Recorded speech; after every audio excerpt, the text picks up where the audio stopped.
That point of view for the first half of the episode was very impressive. Like, compliments to the entire team that worked on this episode. There was just something so refreshing and different about that honestly I haven't seen often at all in anime, let alone just literature. It's a very unique experience just seeing the point of view from a character that we really knew next to nothing about. And we got to understand so much about the character in that small amount of time without really even hearing his voice. It's very impressive, like I said. I'm really just surprised with how well done that was. Like, compliments, like I said, to the team that worked on this episode, but also the writer. And judging by how a lot of anime adaptations are, sometimes things are taken out. So, I don't know how faithful Happy Sugar Life has been with its adaptation, but if there was stuff taken out of that scene, I'm even more impressed. Like, it's crazy. That's a really good way to just kind of introduce a character, let us see through their eyes how they depicted the environment around them. Because that was very unique. When we were seeing through the dude's eyes, we got to see through a dude's eyes that didn't really understand, or we assumed didn't really understand Satou as a character or as a person.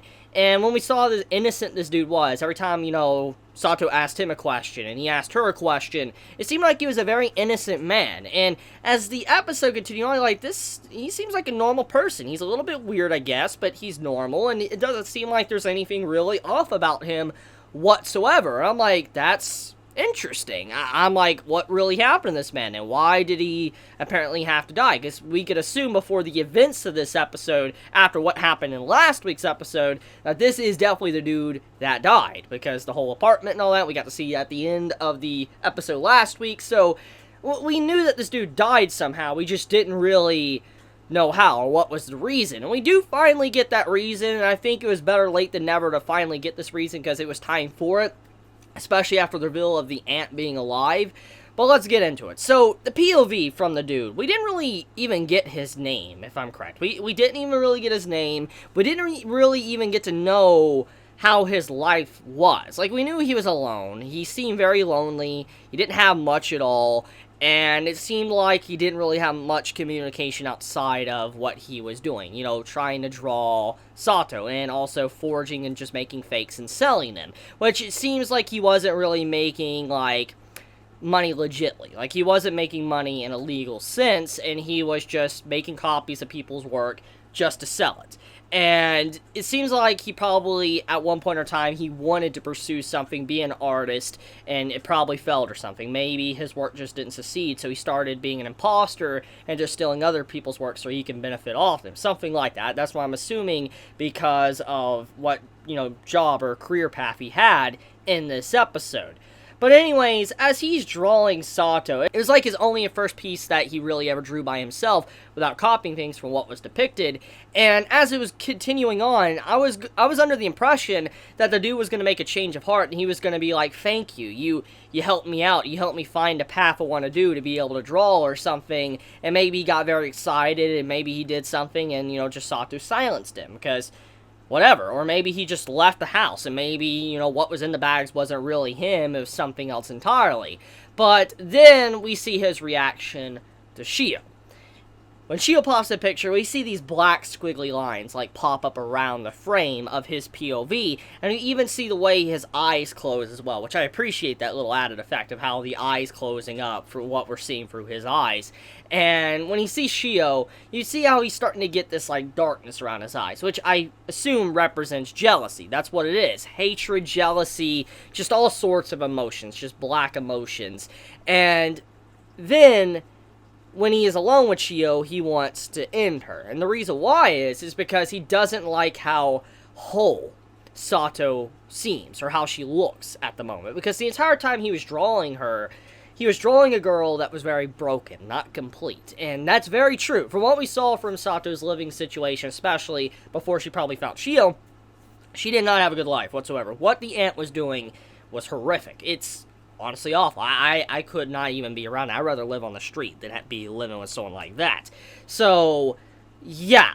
he was drawing her because she was broken. He didn't draw her because he was just drawing her, wanting to draw her beauty. He was just drawing the beauty of her broken self and being alone. He even managed to capture her psychotic, like, lonely face. It's very jarring just to see the way he drew that. And when he saw Shio and her, he's like, she's so complete. She doesn't seem like she was broken, and he didn't like that. He didn't like how she was, being all happy and bubbly anymore. He wanted to see her despair. And so when you saw him try that and then get ended, it makes a lot more sense now. And it is confirmed that he did die. Like, you see the way the entire scene plays out. The last thing you saw was Satou ending him. So, yeah, it's very clear that he is the one that died, and Satou did take his life. So there's no debating that whatsoever. We got to see a character's introduction from start to finish, literally hitting the ground. So, very interesting way to introduce his character, but also kind of take him out of the series as well. It's something I haven't really seen often. I mean, I didn't feel emotionally attached to the dude or anything. Like, I didn't cry or get upset or anything, but it was unique. It was a unique experience to understand what was probably going through Satou's mind, or at the very least this dude's mind while he was doing things, or how he felt towards Shio.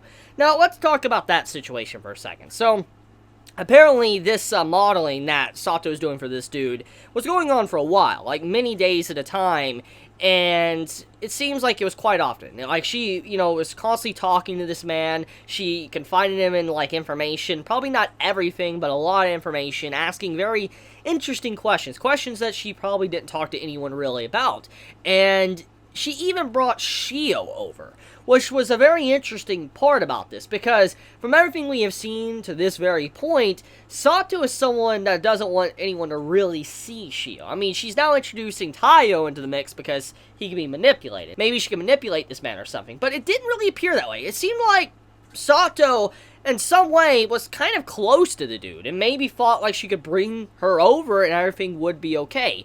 And that was very weird. Like, just how she was different from that, and then for her to just finish him off like it's nothing, it makes me wonder exactly what happened. Why did Satou start acting like that? Why did she snap and start assuming that Shio was an angel? That's my biggest question, because from this episode, we know that Satou got a hold of Shio somehow. That was unconscious. She was completely unconscious, and Satou was all roughed up. We don't really know exactly what happened to her, and since this is an anime, usually there is censorship, so for all I know, maybe Satou was actually bleeding or something in the manga, but we just didn't get to see it in the anime. But regardless, Satou was roughed up, so she definitely was in the middle of something when she got Shio. Either she broke into somewhere and grabbed Shio, or Shio was in danger, about to die, and maybe Satou saved her. I mean, we don't really know. We don't really know the story whatsoever, but there was definitely something that happened that caused Satou to snap and act very differently and act happy. Because at that moment when she came in, she seemed very happy compared to how she was. Even the dude noticed it. So something happened as soon as she met Shio. But the question is, really, what is it? Now, I do want to talk about one good theme that was going on throughout this episode after the POV shift. There's two things that are very apparent. We had a scene to where Satou, she was manipulating Taiyo, trying to make this man continuously love Shio, not give up his weird ways. Like, he actually legit wanted to make an effort, a change, and be a normal person. He was trying really hard to try to go back to being normal. And I was very proud of him in that moment. I was like, good man, I'm proud of you. I'm glad you're trying to, change yourself. I mean, he was still a little bit weird, but he was trying to take initiative. And I was like, I'm impressed. But then Satou showed up and started, tampering with his mind, messing with him, and, he no longer is normal anymore. She manipulated him. And if you go to the scene with Shoko and Shio's brother, it's a very different scene. It's the exact opposite of what was happening with Satou and Taiyo. See, with Shoko and Shio's brother, you had it to where that scene was the exact opposite, where there was no manipulation. It was being calm and trying to help someone not break and go insane.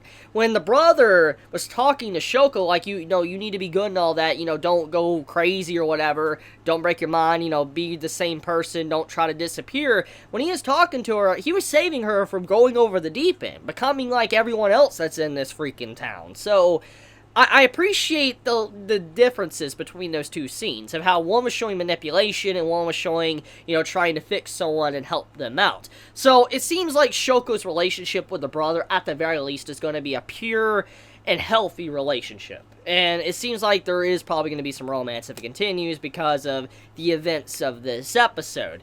But for how long is the question, especially since now Satou and Taiyo are going to be messing with the brother and trying to get him to leave town. Apparently, Satou doesn't actually want to end him. She even states that to Taiyo. She doesn't want to do that. She just wants him to disappear and go somewhere far off, which proves a lot, that she doesn't really necessarily want to kill anyone. She will not do that if she doesn't have to, but she will if she needs to.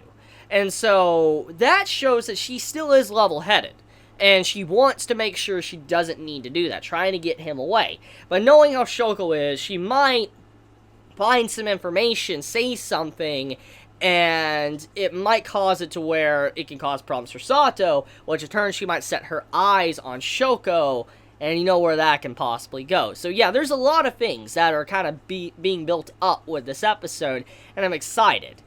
But yeah, that's pretty much about it when it comes to this week's episode of Happy Sugar Life. Let me know your thoughts. How do you feel about this week's episode? How do you feel about, what happened with Taiyo? Do you think him going back crazy is a good thing? Do you think that Satou's really gonna show his angel to him? That's a big question. That really is. Let me know your thoughts. How do you feel about that? Anyways, I love you guys. If you enjoy my content, please subscribe. If you like this video, please leave a like. And if you want to get notified for whenever I upload a video, please click the bell icon down below. And with that, Chibi out.